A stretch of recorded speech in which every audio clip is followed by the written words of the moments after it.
oportunidad con el profesor Juan Valdés, quien es director ejecutivo de la Asociación de Profesores de Inglés de la República Dominicana, Dominican Republic TESOL. También es acreditado en centros educativos internacionales, especialista en educación e investigación educativa, con más de 30 años de experiencia en liderazgo educativo. Y de él podemos decir muchísimas otras cosas en cuanto a su profesión y a su formación profesional y a la experiencia. Vamos a aprovechar estos minutos para que sea él quien nos cuente este momento en el que nos encontramos, cuáles son los mayores retos, qué ha pasado con la reapertura de los colegios, cuáles son esas necesidades más allá de lo físico, del espacio, de eso que supone no solo la virtualidad, la enseñanza y preparación anterior a la llegada de toda esta pandemia a nivel internacional. Bienvenido nuevamente, profesor Juan Valdés. Gracias por acceder a estos minutos y conversar con nosotros en Así las Cosas. Muchísimas gracias. Es un honor estar con ustedes. Hay muchos comentarios todavía. Escucha a los padres y madres quejándose de que no tienen la infraestructura para acomodar, ¿no?, a los muchachos para recibir las clases. Ya empezaron muchos. Cuéntenos. Vamos a la sábana. Bueno, en realidad, como está pautado, es para iniciar el año escolar a partir del 18, viernes 18, que ya es precisamente lo que justamente inicia con la formación docente, y ese periodo de formación docente ha de durar hasta el inicio del año escolar con contenidos nuevos, que será a partir del 2 de noviembre. Lo que los centros educativos estamos pautados a hacer en el mes de octubre es precisamente un programa de inducción y de recuperación de contenidos y de competencias del año escolar que concluyó inesperadamente el año escolar pasado en particular. Los centros educativos precisamente tenemos que aprovechar ese periodo de octubre para hacer la inducción, porque los niños y niñas que van a la escuela realmente no están acostumbrados a un modelo de educación a distancia. Este es un periodo muy importante que debe aprovecharse para trabajar precisamente con el estilo y preferencia de aprendizaje de los estudiantes y con los modelos de instrucción que se van a implementar en los diferentes centros educativos del país. Lo que tenemos que tener claro es que la educación a distancia es un hecho. Lamentablemente hay que ser muy objetivos desde el punto de vista científico.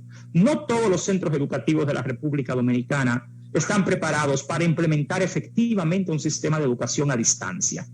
Porque hablando desde las escuelas y los colegios, en el los colegios y las escuelas, toda la geografía nacional, sí. Así es, porque en realidad, cuando vemos en general, aquí tenemos colegios que son bilingües, internacionales, clase A, pero eso es un mínimo número de centros educativos. El centro educativo privado promedio de la República Dominicana no es un centro educativo pudiente. Y lo que implica la adecuación en términos de infraestructura tecnológica para poder implementar un centro a distancia de educación es mucho dinero que ni siquiera a veces lo cubre lo que paga un padre por una mensualidad. O sea, el incurrir en un centro, en implementar un sistema de educación a distancia, tiene muchísimos gastos que van más allá de lo que la colegiatura normal de un centro educativo puede cubrir.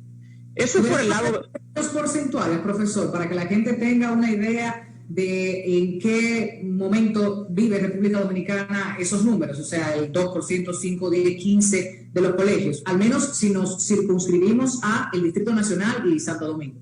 Bueno, en general los colegios aquí privados, clase A, no son más del 5% de la matrícula estudiantil del país. Ahora, los colegios que podríamos quizás categorizar en el nivel B, que son colegios de clase media, media-baja, son la gran mayoría de los colegios privados de la República Dominicana, si vamos a irnos por ese lado. Sí. Y a lo que yo me refiero es a poder hacerlo con calidad. Yo, como especialista en el área, no creo que un sistema que se base en WhatsApp, por ejemplo, tenga ningún nivel de efectividad, que fue lo que hizo mucha gente durante la primera parte de este intento de educación a distancia, que fue desde marzo en adelante. Tenemos que entender que los procesos cognitivos que llevan al aprendizaje no se dan de esa manera. Una cosa es proveer una oferta educativa y otra es que ésta sea efectiva. Y lo que todos parecen a veces olvidar es el fin de la educación, que es el aprendizaje. Y los aprendizajes significativos no se dan si no están las condiciones efectivas de aprendizaje en sí. Entonces, el tema de los centros educativos que están tratando de adecuarse a la educación a distancia es bien complejo, porque por el otro lado está la familia. Gran parte de las familias de este país tienen más de un niño en la escuela y para las familias implica la adquisición de equipos y no solo eso. Mira, en una casa donde hay 2 estudiantes que han de tomar clases, por ejemplo, por audio y video, una conexión normal de Wi-Fi le trae problema porque tú tienes ya, como está establecido hasta el día de hoy, lo que se ha planificado es que hayan 4 sesiones diarias de media hora, básicamente de instrucción, como es organizado el horario, pero es a la misma hora en general. Entonces, tener varias personas conectadas a audio y video durante un mismo periodo de tiempo, en una conexión común de casa, tiene sus dificultades. Y el tema más importante es la calidad. Para uno poder tener un sistema efectivo de enseñanza a distancia, primeramente tiene que tener metas muy claras, y al día de hoy no están claras. O sea, por lo menos a este momento, no se ha hecho público exactamente cuáles son las competencias, los contenidos y los indicadores que finalmente se van a trabajar en el próximo año escolar. Una vez tengamos eso, los especialistas vamos a determinar cuál sería quizás en términos de calidad del aprendizaje el modelo más efectivo. El otro tema está en los conocimientos previos de los estudiantes. Por eso está el tema del periodo de inducción. Los estudiantes tienen que recuperar, refrescar conocimientos y prepararse para el contenido del nuevo año escolar, que sería el 2 de noviembre. Pero también eso implica una adecuación psicológica, actitudinal, porque todos los niños están acostumbrados a ir a un lugar a estudiar, que es la escuela, y hacerlo desde la casa tiene una multiplicidad de complejidades, desde el orden hasta la condición, hasta la conectividad, hasta la parte actitudinal y aptitudinal. Yo realmente no tendría en términos de aprendizajes las mismas expectativas que tendríamos de un año escolar normal. Creo que lo primero que hay que establecer en este país es que el próximo año escolar no va a ser un año escolar de mucha producción en términos de calidad. Quizás la meta sería más en términos de cobertura, y eso es manejable. Creo que hay que tener metas muy realistas. Bueno, esto de la realidad también me lleva un poco al pesimismo, si se quiere, ver desde esa óptica, porque si antes teníamos tantas deficiencias para trazar una media de conocimiento cuando rendíamos o medíamos el rendimiento escolar, ahora con todas estas dificultades, pues aún más. En ese sentido, ¿se pudiera tomar el modelo que otros países intentaron de los espacios físicos abiertos, del distanciamiento entre los pupitres, entre los participantes? O sea, ya estamos tarde para ello. Y lo digo, Juan, a medida en que vamos probando y vamos errando, quizás tomar los ejemplos que han dado resultado en otras latitudes. Sí, pero aquí hay un problema cultural, Tatiana. En esas latitudes tú no ves a una población en la calle sin máscara, no ves a una población de noche violando el toque de queda, y no ves realmente las aglomeraciones que se dan en este país. Hay que tener claro que una parte importante de los sistemas educativos, y la más importante, es el contexto. Y el contexto cultural dominicano te dice ya de antemano que intentar hacerlo de manera presencial en este momento no es viable. El Ministerio de Salud también lo ha determinado así. Yo no me iría por ahí conociendo la realidad y la constitución social dominicana, esa composición social de este país y cómo se maneja realmente la mayoría de las personas a nivel de congregarse, de no respetar las normas. Aquí hay una cultura, desgraciadamente, de desafío a las normas, de egocentrismo, de que cada cual solo quiere resolver su problema sin importar lo que están alrededor. Y eso tiene un efecto que va desde la familia, al estudiante, a toda la ciudadanía. Entonces, ¿cómo se está evaluando entonces esa calidad del aprendizaje? Porque lo que tenemos es bastante sombrío, Juan. Bueno, primero te reitero, lo que hay que tener primero son las metas claras, que al día de hoy no están. Para establecer metas, tú tienes que tener claramente cuáles son los contenidos, las competencias y los indicadores que se van a trabajar en educación. Una vez tienes esas metas claras, es que tú puedes establecer sistemas de control de calidad en educación. Nosotros entendemos que la multiplicidad de medios que se puede utilizar puede contribuir. Sin embargo, si no hay sistemas de seguimiento, acompañamiento pedagógico, control de calidad, monitoreo, evaluación continua y formación docente continua, la calidad no se va a dar en gran escala. Y en el sector privado en particular, fíjate que esto va a depender de los mismos centros, sí, porque el sistema no tiene controles a distancia para poder garantizar supervisión adecuada del sector educativo privado. Y los mismos centros privados están innovando. Yo te reitero, mi punto es el siguiente. En este año no podemos tener muchas expectativas de altos niveles de calidad, porque es, como tú dices, es un ensayo. Lo que sí podemos tratar de tener es cierto nivel de controles, que es lo que no hay.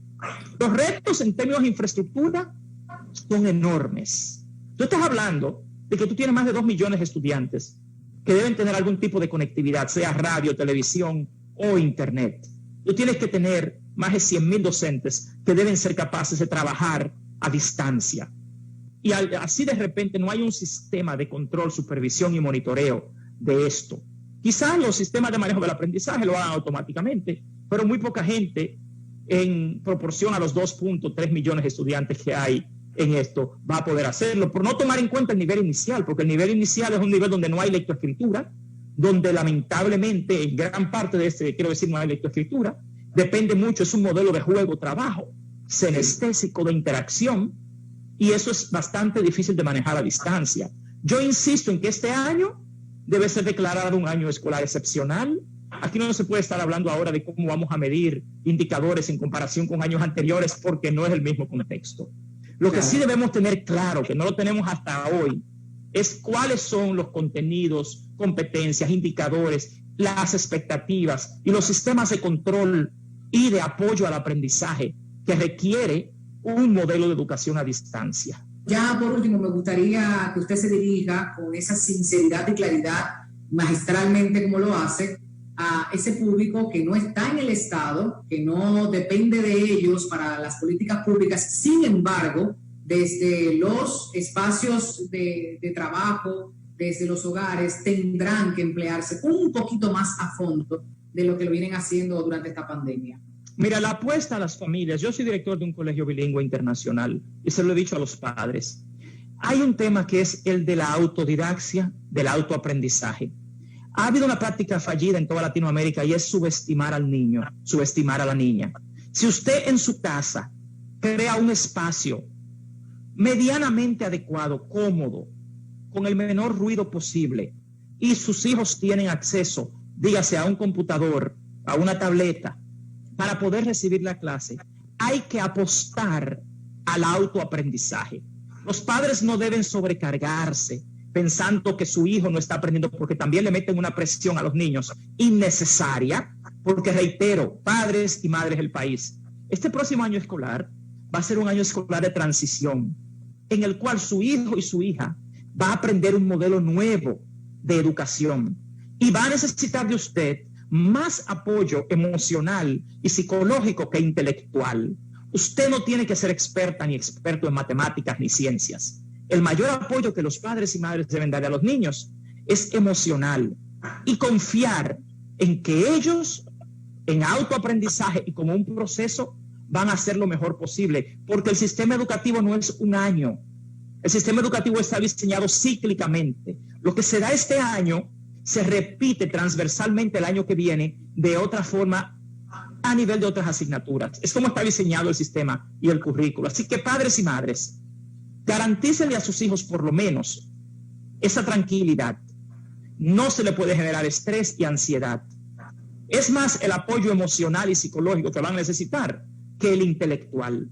Así que enfóquense en crear un ambiente más o menos cómodo, garantícenle la conectividad y transmítale a sus hijos esa confianza, porque ellos están en la edad donde el cerebro humano tiene mayor capacidad. Así que confiemos en ellos.